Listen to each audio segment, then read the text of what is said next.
Very good morning to all, very good afternoon, very good evening, and very good night.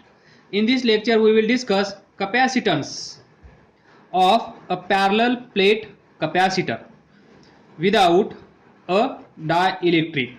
तर पहा, capacitance म्हणजे तुम्हाला माहित आहे, the value of C is given by Q by V. Charge per unit potential difference म्हणजे capacitance. Capacitance म्हणजे capacity of plate, capacity of material to store electrical energy. एखादं material असेल, एखादी प्लेट असेल, तर ती प्लेट किती चार्ज, किती इलेक्ट्रिकल एनर्जी स्टोअर करू शकते, त्याला आपण म्हणतो कपॅसिटन्स. तर हा कपॅसिटन्स कुणाचा? Parallel plate capacitor. Parallel plate capacitor म्हणजे काय? ही एक प्लेट असेल, त्यानंतर याच्या समोर एक प्लेट असेल, प्लेट 1, प्लेट 2. या दोन प्लेट एकमेकांना कशा असतील? पॅरलल. म्हणून याला आपण म्हणतो पॅरलल प्लेट कपॅसिटर. ॲक्च्युअली पहा, ही प्लेट अशी असेल, त्यानंतर दुसरी प्लेट याच्या समोरची अशी असेल. या दोन प्लेट्स एकमेकांना कशा आहेत? प्लेट 1, प्लेट 2 कशा आहेत? पॅरलल. तर इथे पॉझिटिव्ह चार्ज असेल, तर इथे निगेटिव्ह चार्ज असेल. याला आपण म्हणतो parallel plate capacitor without a dielectric. तर आता डायइलेक्ट्रिक म्हणजे काय? तर पहा, डायइलेक्ट्रिक म्हणल्यानंतर सर्वात अगोदर तुमच्या लक्षात आलं पाहिजे नॉन कंडक्टिंग मटेरियल, याला आपण म्हणतो डायइलेक्ट्रिक्स. नॉन कंडक्टिंग किंवा इन्सुलेटर हे सर्वांना माहीत आहे. म्हणजे हे थोडक्यात काय आहे?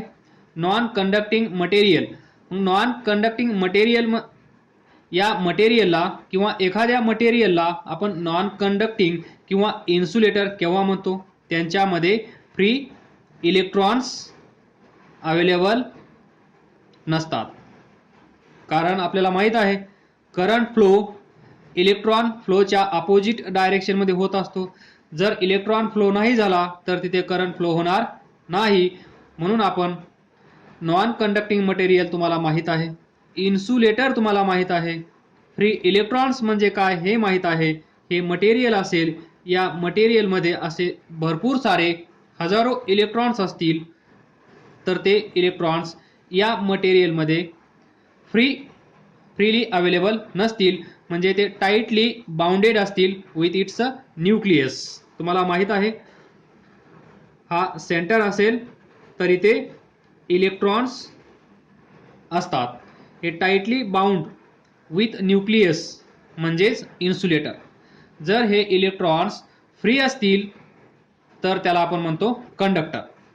तर डायइलेक्ट्रिक म्हणजे काय हे तुम्हाला थोडक्यात समजलं असेल. तर पहा, capacitance of parallel plate capacitor without dielectric हे पाहण्यापूर्वी आपण behaviour of this dielectric medium पाहणार आहोत.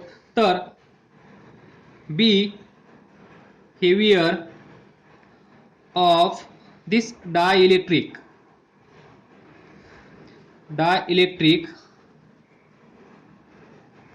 material in external field. तर पहा, असं कन्सिडर करा, हे मटेरियल आहे,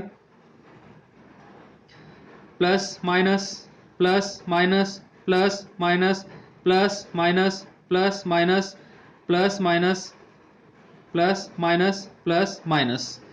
या मटेरियलमध्ये भरपूर सारे मॉलिक्युल्स आहेत. काय? मॉलिक्युल्स किंवा ॲटम्स अवेलेबल आहेत. तर इथे असेल एक पॉझिटिव्ह चार्ज असलेली प्लेट, त्यानंतर इथे असेल एक निगेटिव्ह चार्ज असलेली प्लेट. तर इथे सांगा डायरेक्शन ऑफ इलेक्ट्रिक फील्ड.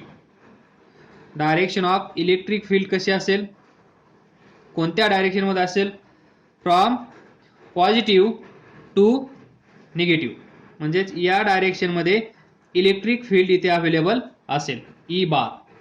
तर आपण पाठीमागे डिस्कस केलं होतं, समजा हा चार्ज प्लस क्यू असेल, इथे इलेक्ट्रिक फील्ड या डायरेक्शनमध्ये असेल, this is direction of electric field. तर तुम्हाला माहित आहे हा चार्ज जर या फील्डमध्ये ठेवला तर पहा, दिस इज इलेक्ट्रिक फील्ड. हे व्यवस्थित समजून घ्या, त्यानंतर टॉपिकमध्ये तुम्हाला समजण्यास अडचण येणार नाही. That is capacitance of parallel plate capacitor without dielectric. यापुढे आपण पाहणार आहोत विथ डायइलेक्ट्रिक. त्यावेळेस हे खूप महत्त्वाचं आहे. तर याच्यामध्ये याचा काही वाटा नाही आहे सध्याच्या डेरिवेशनमध्ये, तर समजून घेण्याचा प्रयत्न करा. पुढच्या डेरिवेशनमध्ये हे खूप महत्त्वाचं आहे. तर पहा, this is direction of electric field.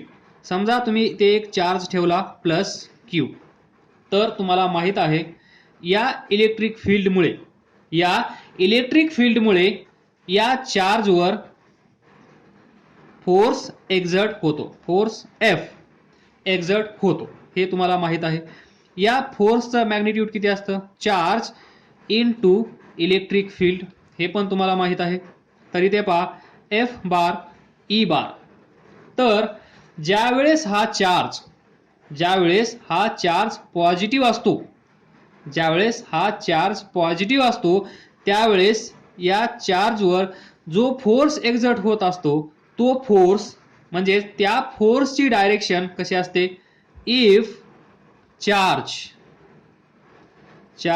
Is positive, तर हा फोर्स याच्यावर जो एक्झर्ट होत आहे त्या फोर्सची डायरेक्शन कशी असते, that is direction of force and direction of electric field.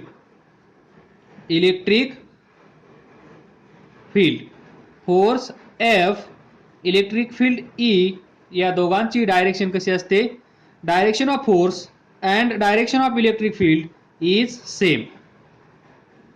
म्हणजेच हा जो चार्ज आहे या चार्जवर या डायरेक्शनमध्ये फोर्स एक्झर्ट होत असेल, this direction of force and this direction of electric field is same when this charge is positive. तर याच्या उलट जर हा चार्ज निगेटिव्ह असेल तर, if charge is negative, तर काय होईल पहा, direction of force F and direction of electric field, that is E bar, कशी असेल, is opposite. कशी असेल, अपोजिट. म्हणजेच ही इलेक्ट्रिक फील्ड असेल, या डायरेक्शनमध्ये चार्ज मायनस क्यू इथे असेल, this is direction of electric field. याच्यावर जो फोर्स एक्झर्ट होणार आहे त्याची डायरेक्शन असेल ही एफ. म्हणजेच force exert on this charge is in opposite direction. ज्या डायरेक्शनमध्ये इलेक्ट्रिक फील्ड आहे त्या डायरेक्शनमध्ये याच्यावर फोर्स एक्झर्ट होणार नाही, तर तो फोर्स या इलेक्ट्रिक फील्डच्या अपोजिट डायरेक्शनमध्ये एक्झर्ट होईल, अप्लाय होईल, किंवा याच्यावर जो फोर्स एक्झर्ट होत आहे तो फोर्स या फील्डच्या अपोजिट डायरेक्शनमध्ये असेल. तर या दोन कन्सेप्ट व्यवस्थित लक्षात ठेवा. चार्ज पॉझिटिव्ह असेल तर direction of force and electric field is same, and if charge is negative then direction of electric field and direction of force is opposite to each other. तर पहा याच दोन कन्सेप्टचा आपण इथे यूज करणार आहोत. इथे पहा, हा एक ॲटम कन्सिडर करा. प्लस मायनस हे जे मटेरियल आहे, या मटेरियलमध्ये जेवढे मॉलिक्युल्स असतील किंवा ॲटम्स असतील, तर पहा हेच लॉजिक इथे तुम्ही यूज करू शकता किंवा आपण ते यूज करणार आहोत. तर पहा इथे पॉझिटिव्ह निगेटिव्ह आहे. तर डायरेक्शन ऑफ इलेक्ट्रिक फील्ड पहा या डायरेक्शनमध्ये आहे. This is direction of electric field. तर हा जो पॉझिटिव्ह चार्ज आहे याला आपण म्हणतो centre of mass of positive charge. जर तो पॉझिटिव्ह असेल तर, निगेटिव्ह असेल तर याला आपण म्हणतो centre of mass of negative charge. Centre of mass of positive charge, centre of mass of negative charge. तर याच्यावर फोर्स एक्झर्ट होईल. जर हा चार्ज पॉझिटिव्ह असेल तर पहा इथे पॉझिटिव्ह अवेलेबल आहे, निगेटिव्ह आहे. तर या पॉझिटिव्ह चार्जवर फोर्स एक्झर्ट होईल. कोणत्या डायरेक्शनमध्ये? या डायरेक्शनमध्ये, या डायरेक्शनमध्ये. कारण डायरेक्शन ऑफ इलेक्ट्रिक फील्ड या डायरेक्शनमध्ये आहे, म्हणजेच लेफ्ट टू राईट. तर या पॉझिटिव्ह चार्जवर जो फोर्स एक्झर्ट होत असेल तो कसा असेल? Left to right. सर्वांना मान्य असेल. तर पहा त्यानंतर इथे निगेटिव्ह आहे. या निगेटिव्ह चार्जवर या डायरेक्शनमध्ये फोर्स एक्झर्ट होईल. बरोबर, तेच आपण इथं एक्सप्लेन केलं आहे. ते एक्सप्लेन करण्याची गरज नसावी. प्लस म्हणजे पॉझिटिव्ह चार्जवर फोर्स या डायरेक्शनमध्ये एक्झर्ट होईल. निगेटिव्ह चार्जवर या डायरेक्शनमध्ये फोर्स एक्झर्ट होईल. तर काय होईल पहा, हा मी बाहेर काढतो. काही वेळानंतर हे स्ट्रक्चर असं दिसून येईल. इकडे निगेटिव्ह येईल, इकडे पॉझिटिव्ह येईल. म्हणजे प्लस आणि मायनस वेगळे होतील. इथे पहा centre of mass of positive charge आणि निगेटिव्ह चार्ज एकाच ठिकाणी आहेत. तर निगेटिव्ह चार्जचं सेंटर इथे येईल, पॉझिटिव्ह चार्जचं सेंटर इकडे येईल. म्हणजेच centre of mass of positive charge and negative charge कसं होईल? वेगवेगळं होईल. म्हणजेच डिस्प्लेसमेंट होईल. निगेटिव्ह चार्ज इकडे चालला जाईल, पॉझिटिव्ह चार्ज इकडे चालला जाईल. तर पहा हा या फोर्समुळे इकडे जाईल, हा या फोर्समुळे इकडे जाईल. त्याला आपण म्हणूया इलेक्ट्रोस्टॅटिक फोर्स FE. तर ही सिच्युएशन तुम्हाला माहीत आहे. थोडंसं मी दूर दूर काढतो. तर पहा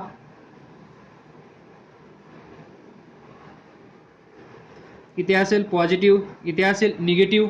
तर पहा याच्यावर या डायरेक्शनमध्ये फोर्स एक्झर्ट होत आहे. निगेटिव्ह चार्जवर, पॉझिटिव्हवर या डायरेक्शनमध्ये फोर्स एक्झर्ट होत आहे. तर इथे पहा इथे असेल centre of mass of negative charge, इथे असेल centre of mass of positive charge. तर पहा जे एकत्र होते ते आता दूर दूर गेले आहेत. तर ही सिच्युएशन तुम्ही पाहिली असेल. इथे निगेटिव्ह चार्ज असेल, त्यानंतर इथे पॉझिटिव्ह चार्ज असेल. या दोघांमधलं डिस्टन्स खूप कमी असेल तर याला आपण काय म्हणतो? इलेक्ट्रिक, बोला, इलेक्ट्रिक डायपोल. आणि इलेक्ट्रिक डायपोलची जी स्ट्रेंथ आहे ती कशामध्ये मेजर करतात? Dipole moment, that is P. इथे पहा पॉझिटिव्ह आणि निगेटिव्ह एकत्र होते. ते पॉझिटिव्ह आणि निगेटिव्ह इथे सेपरेट होत आहेत, सेपरेट होणार नाही आहेत. तर पहा हा निगेटिव्ह आहे, हा पॉझिटिव्ह आहे. दोन चार्ज कसे आहेत? अनलाईक चार्जेस काय करतात? अट्रॅक्ट. म्हणजे यांच्यामध्ये फोर्स ऑफ अट्रॅक्शन सुरू होईल. म्हणजे हे जवळ पण येतील आणि हा फोर्स यांना दूर पण घेऊन जात असतील. ही सिच्युएशन इथे क्रिएट होईल. आणि ही सिच्युएशन कधीपर्यंत होते? हा फोर्स आणि हा फोर्स इक्वल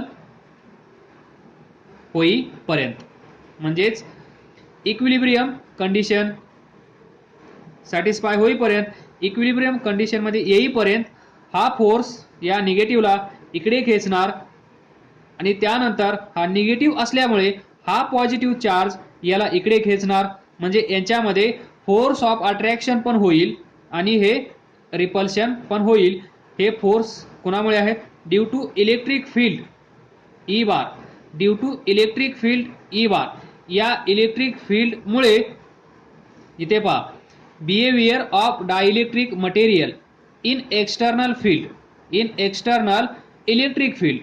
जर आपण या मटेरियलला एक्सटर्नल इलेक्ट्रिक फील्ड सप्लाय केली तर याच्यामध्ये असणारे जे इलेक्ट्रॉन्स आहेत, जे फ्री इलेक्ट्रॉन्स नसतात, जर ते फ्री इलेक्ट्रॉन्स असले असते तर करंट त्याच्यातून फ्लो झाला असता, पण जे इन्सुलेटर आहेत, जे नॉन कंडक्टिंग मटेरियल आहे, त्यांच्यामध्ये फ्री इलेक्ट्रॉन्स नसतात, त्यामुळे त्यांना आपण इन्सुलेटर किंवा नॉन कंडक्टिंग मटेरियल म्हणतो. आणि या टॉपिकमध्ये याचं नाव आहे डायइलेक्ट्रिक मटेरियल. त्याचप्रमाणे डायइलेक्ट्रिक मटेरियलचे दोन टाइप्स आहेत, polar dielectric and non polar dielectric. हे आपण सेपरेट पाहणार आहोत, पण तिथे जे आपण पाहणार आहोत त्यापैकी 50% इथेच डिस्कशन झालं आहे, तेच तिथे घडत असणार. कारण डायइलेक्ट्रिक मटेरियल म्हणल्यानंतर नॉन पोलार आणि पोलार या दोन वर्डचा अर्थ तुम्हाला माहीत झाला, बेसिक कन्सेप्ट तर इथे एक्सप्लेन झाली आहे. डायइलेक्ट्रिक मटेरियल मध्ये काय घडत असतं जेव्हा एक्सटर्नल फील्ड आपण तिथे सप्लाय करतो त्यावेळेस. तर डायइलेक्ट्रिक मटेरियलचे दोन टाइप्स आहेत. पहिला आहे पोलार डाय इलेक्ट्रिक, दुसरा नॉन पोलार डायइलेक्ट्रिक. हे तुम्ही वाचून घ्या. याची मेन कन्सेप्ट एक्सप्लेन केली आहे. पोलार डायइलेक्ट्रिक्स म्हणजे काय, नॉन पोलार डायइलेक्ट्रिक्स म्हणजे काय, सिंपल डेफिनेशन्स आहेत, त्या आपण नंतर डिस्कस करूया. तत्पूर्वी जे बेसिक आहे, बेसिक कन्सेप्ट जी आहे ती कन्सेप्ट म्हणजे ही आहे, डायइलेक्ट्रिक म्हणजे काय. तर पहा, नाऊ ही जी सिच्युएशन आहे, इथे मटेरियल आहे, त्याच्यामध्ये मॉलिक्युल्स असतील, ॲटम्स असतील. या मटेरियलमध्ये एक्सटर्नल फील्ड आपण, that is external electric field जेव्हा आपण सप्लाय करू तेव्हा पहा, ही असेल लेफ्ट साईडची पॉझिटिव्ह चार्ज असलेली प्लेट, त्यानंतर हे असेल ते मटेरियल, ही असेल राईट साईडची प्लेट P2 जिच्यावर मायनस चार्ज आहे. तर पहा, इथे पहा, इथे असणारे positive positive positive positive positive positive म्हणजे प्लस चार्ज या साईडला जात आहेत, कारण त्यांच्यावर फोर्स या डायरेक्शनमध्ये एक्झर्ट होत आहे. तर प्लस इथे येईल, त्यानंतर उरलेले मायनस या साईडला येतील. म्हणजे हे जे आहे, जी डायग्राम इथे ड्रॉ केली आहे ती डायग्राम जेव्हा इथे आपण एक्सटर्नल इलेक्ट्रिक फील्ड अप्लाय करू, सप्लाय करू, त्याच वेळेस तीच डायग्राम अशी असेल, कारण इथे इलेक्ट्रिक फील्ड या डायरेक्शनमध्ये असेल, जे प्लस चार्ज असतील त्यांच्यावर या डायरेक्शनमध्ये फोर्स एक्झर्ट होईल, जे मायनस असतील त्यांच्यावर या डायरेक्शनमध्ये फोर्स एक्झर्ट होईल. सारे निगेटिव्ह चार्जेस इकडे येतील, सारे पॉझिटिव्ह चार्जेस इकडे येतील, आणि अशा प्रकारे हे बिहेवियर तुम्हाला समजलं असेल अशी आशा करतो. That is behaviour of dielectric material in external electric field. आलं लक्षात? पहा, बिफोर दिस एक्सटर्नल इलेक्ट्रिक फील्ड असं होतं, आफ्टर एक्सटर्नल इलेक्ट्रिक फील्ड ते असं असणार. तर याच कन्सेप्टचा यूज करून आपण capacitance of parallel plate capacitor without dielectric. इथे याचा काही संबंध नाही आहे, याचा संबंध येईल पुढच्या लेक्चरमध्ये. That is capacitance of parallel plate capacitor with dielectric. जेव्हा डायइलेक्ट्रिक मटेरियल आपण या दोन प्लेटच्या मध्ये इन्सर्ट करू किंवा ठेवू त्यावेळेस हे येईल, पण इथे याचा काहीही संबंध नाहीये. तर पहा, पॅरलल प्लेट कपॅसिटर मध्ये दोन प्लेट असणार, प्लेट P1 प्लेट P2. ही जी प्लेट असेल तर पहा, parallel plate capacitor consist of two thin conducting plates. Two thin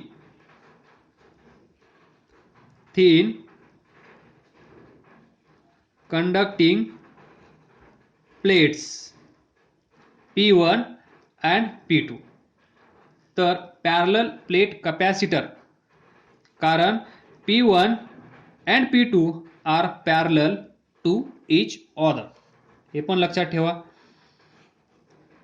प्रत्येक वेळेस काढल्यानंतर तुमच्या लक्षात चांगलं राहील असं मला वाटतं, म्हणून मी प्रत्येक वेळेस ही पॉझिटिव्ह P1 ही निगेटिव्ह चार्ज असणारी प्लेट P2. तर हे ॲक्च्युली असं असेल, त्याला आपण आपल्या सोयीसाठी, आपल्या सोयीनुसार आपण डायरेक्ट स्ट्रेट लाईन ड्रॉ करतो.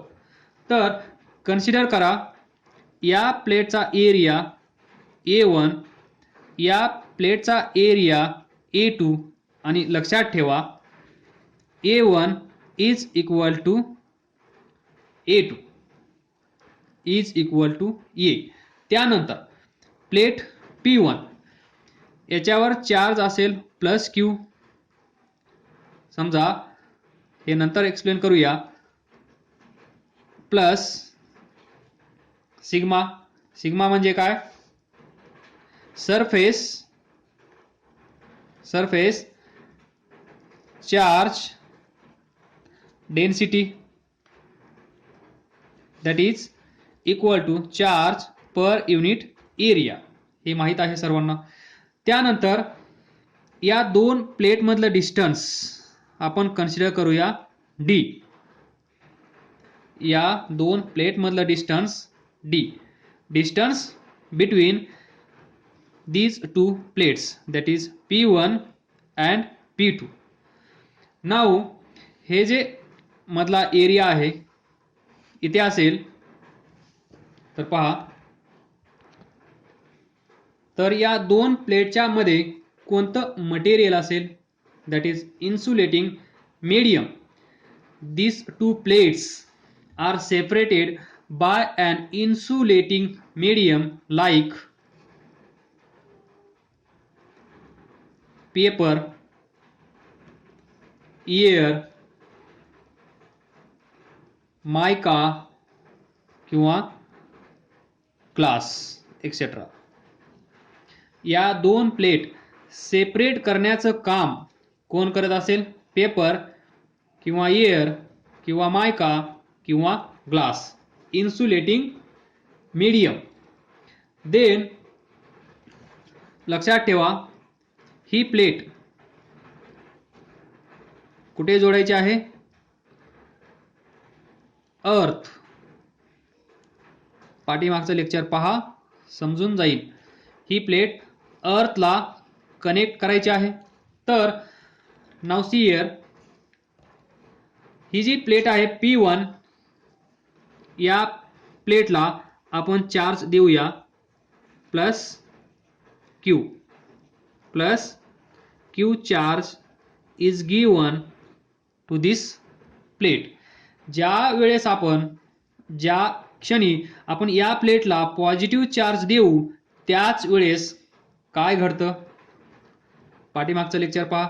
इथे पॉझिटिव्ह चार्ज असेल तर इथे negative negative negative negative negative charge म्हणजेच मायनस Q. इथे लिहा मायनस Q मायनस सिग्मा. तर याला आपण म्हणतो इंड्यूस निगेटिव्ह चार्ज. त्याच वेळेस इथे पॉझिटिव्ह चार्ज पण इंड्यूस होतील, पण ते इथे दाखवायचे नाहीयेत. कारण काय असेल, ही प्लेट आपण अर्थला कनेक्ट केली आहे. हे सर्व पॉझिटिव्ह चार्ज फ्री असतात. हे निगेटिव्ह चार्ज या पॉझिटिव्ह चार्जला बाउंडेड असतात. हे निगेटिव्ह चार्ज या प्लस चार्जशी बांधले गेलेले असतात. तर हे प्लस चार्ज फ्री असल्यामुळे जेव्हा ही प्लेट आपण अर्थला जोडतो त्यावेळेस हे सर्व चार्ज अर्थमध्ये चालले जातात. म्हणजेच all this charge flows to earth, कारण ते फ्री असतात. तर तुमच्या समोर मग एक प्लेट इथे असेल P1, ज्या प्लेटवर पॉझिटिव्ह चार्ज आपण दिलेला आहे. त्यानंतर या साईडला एक प्लेट असेल ज्या प्लेटवर निगेटिव्ह चार्ज असेल, आणि हा चार्ज कसा असेल, इंड्यूस निगेटिव्ह चार्ज. लक्षात ठेवा. तर सुरुवात करूया आपण आता. हे तुम्ही लिहून घेत जा. डी म्हणजे काय, distance between this to plates लिहा. त्यानंतर पहा, आपण सुरुवातीला या टॉपिकच्या सुरुवातीला एका लेक्चरमध्ये पाहिलं, ही एक प्लेट असेल, charge plate, large infinite plain seat, charge plane seat. याच्यामुळे या पॉइंटला, समजा हा पॉइंट ए आहे, तर इथे electric field due to infinite charge plane sheet इथे किती असेल, तर सिग्मा अपॉन 2 एप्सिलॉन नॉट, हे आपण पाहिलं आहे. अशीच काहीशी ही प्लेट आहे. त्यामुळे इथे पहा, लक्ष द्या, या प्लेटमुळे इथे पहा डायरेक्शन कशी असेल या इलेक्ट्रिक फील्डची, अवे फ्रॉम पॉझिटिव्ह चार्ज. जर हा चार्ज निगेटिव्ह असेल तर टुवर्ड्स निगेटिव्ह चार्ज. हे सर्वांना माहीत आहे ही diagram. Negative charge towards negative charge. तर इथे पहा, हा एक पॉइंट आपण कन्सिडर करू, हा एक पॉइंट कन्सिडर करू, हा एक पॉइंट कन्सिडर करू. तर इथे पहा, या पॉझिटिव्ह चार्जमुळे इथे जे इलेक्ट्रिक फील्ड असेल ते कसं असेल, अवे फ्रॉम चार्ज. या प्लेटमुळे निर्माण होणारं इलेक्ट्रिक फील्ड आपण समजूया E1, आणि या प्लेटमुळे क्रिएट होणारं इलेक्ट्रिक फील्ड कन्सिडर करूया E2. म्हणजेच पॉझिटिव्ह चार्जमुळे E1, निगेटिव्ह चार्जमुळे E2. तर या पॉइंटला पहा, या पॉझिटिव्ह चार्जमुळे इलेक्ट्रिक फील्ड काहीतरी असेल, आणि त्याची डायरेक्शन कशी असेल, अवे फ्रॉम दिस चार्ज. कारण हा चार्ज पॉझिटिव्ह आहे. त्यामुळे याच पॉइंटला या निगेटिव्ह चार्जमुळे काहीतरी इलेक्ट्रिक फील्ड असेल, त्याची डायरेक्शन कशी असेल, या साईडला. तर पहा, हा असेल E1, हा असेल E2. दोन्ही एकमेकांना कसे आहेत, अपोजिट डायरेक्शनमध्ये. म्हणजेच हे काय करतील, एकमेकांना कॅन्सल करतील, आणि इथे जे नेट इलेक्ट्रिक फील्ड असेल ते 0 असेल या साईडला. त्याचप्रमाणे इथे पहा, या साईडला या निगेटिव्ह चार्जमुळे कसं असेल, टुवर्ड्स चार्ज. या प्लस क्यू चार्जमुळे इलेक्ट्रिक फील्ड कसं असेल, हे असेल E1, हे असेल E2. इथे पण पहा, E1 अँड E2 एकमेकांना कसे आहेत, अपोजिट डायरेक्शनमध्ये. म्हणजे या साईडला पण electric field, net electric field कसं असेल, E1 minus E2 is equal to 0. इथे पण E net is equal to E1 minus E2 is equal to 0. आलं लक्षात. या पॉइंटला, म्हणजेच या दोन प्लेटच्या बाहेर या साईडला इलेक्ट्रिक फील्ड 0, कारण E1 हे माहीत आहे तुम्हाला, electric field E is equal to 1/4 pi epsilon naught Q upon R square. Electric field intensity इथे पहा कशी आहे, sigma divided by 2 epsilon naught. आपण इथे हा कन्सिडर करणार आहोत, हा कन्सिडर करणार नाहीये. तर don't get confuse. Electric field due to infinite large plane charge sheet किती असते, sigma divided by 2 epsilon naught. हे लक्षात ठेवा. यालाच आपण असं लिहू शकतो, आपल्याला माहित आहे sigma is equal to charge per unit area. तर ई ए काय येईल, E A is equal to charge divided by 2 A epsilon naught. फक्त surface charge density that is charge per unit area इथे ठेवला तर आपल्याला हा फॉर्म्युला भेटतो. तर इथून पहा, E is directly proportional to charge. Electric field is directly proportional to charge. म्हणजे due to this plane charge sheet हे डिस्टन्स किती आहे, दिस आर, याच्यावर इलेक्ट्रिक फील्ड डिपेंड करत नाही, हे आपण त्यावेळेस पाहिलं होतं. Due to this plane sheet हा काय आहे, पॉइंट चार्जमुळे इथे इलेक्ट्रिक फील्ड किती होतं हे आपण या फॉर्म्युल्याने फाइंड करतो. पण आपल्याला इथे पॉइंट चार्ज नाहीये, इथे आपल्याकडे काय आहे, प्लेन आहे, प्लेन सीट आहे. त्या प्लेन सीटमध्ये भरपूर सारे चार्जेस आहेत आणि त्या चार्जेसमुळे या ठिकाणी किती इलेक्ट्रिक फील्ड होतं हे आपल्याला माहित आहे, सिग्मा अपॉन 2 एप्सिलॉन नॉट. आणि सिग्मा म्हणजे सरफेस चार्ज डेन्सिटी. ते इथे ठेवल्यानंतर तुम्हाला असं दिसून येतं, E is directly proportional to Q, not independent of distance. बरोबर. तर आय होप या साईडला इलेक्ट्रिक फील्ड 0 असेल, या साईडला इलेक्ट्रिक फील्ड 0 असेल, हे तुम्हाला कळलं असेल. तर त्यानंतर हा तिसरा पॉइंट जो महत्त्वाचा आहे हे आपण पुढच्या लेक्चरमध्ये एक्सप्लेन करूया.